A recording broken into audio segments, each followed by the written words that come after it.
Sige. Kaya natin sulido na balik sa isip ha. Ito yung ninyo. Oo, sakit yun. Hindi na balik yung video. Kaya sabi na, kuhan. Offline. Karon naatay tatuan nga tong usa ka amiga nga kanhin ako nga classmate sa una sa high school pa ko.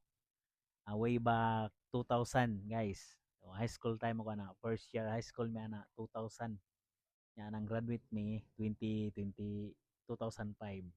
So classmate na nako sa una guys kini si Miss Annalyn. Nya lagi kay magpatato naman daw siya, naka-decide naman yun siya for how many years nga nagplano gyud siya nga magpatato.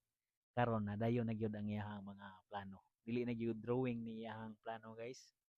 Iya na gyud gituman ang iyang gusto nga magpatato siya no.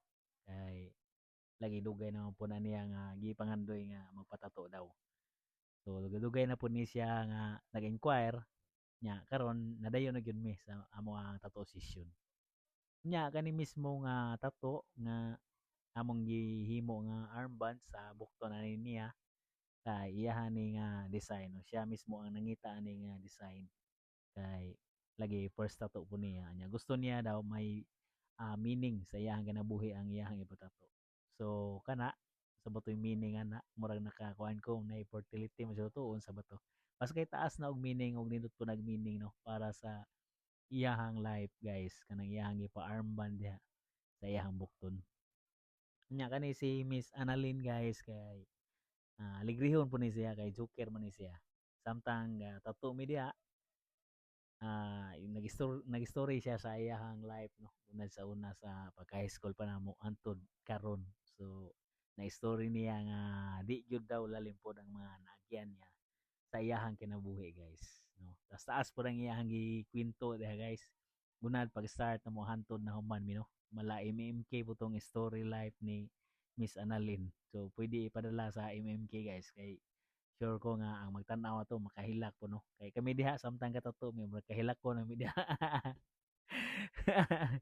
so bitaw guys aligrihon ro ni si kan Miss Annalyn so mo to ang armband nga atong gitrabaho niya kay lagi first time ni nga tattoo niya ug murag padong na ni full sleeve siguro ni iyang tattoo no kay na may ginaingon nga once nana kay tattoo kay managhan na imong tattoo so magkatay-katay na ni ang tattoo ani ni Miss Annalyn ug dili ni siya mapugnan sa iyang trabaho no kay naman ni siya nagtrabaho diha sa IFSA-IC no kanang usa ka private college diri sa Baybay so kung nag-eskwela ka dito makahinawon ka ni niya si Miss Annalyn walay pinakagwapa diha nga naa sa kuan nasa nurse station or unsa man na diha basta kay naani siya da guys nya diha apit nami nahuman na guys sa palibot nami diha sa iyahang bukto no so di sayon po ni trabaho ni nga ni nga tato guys kay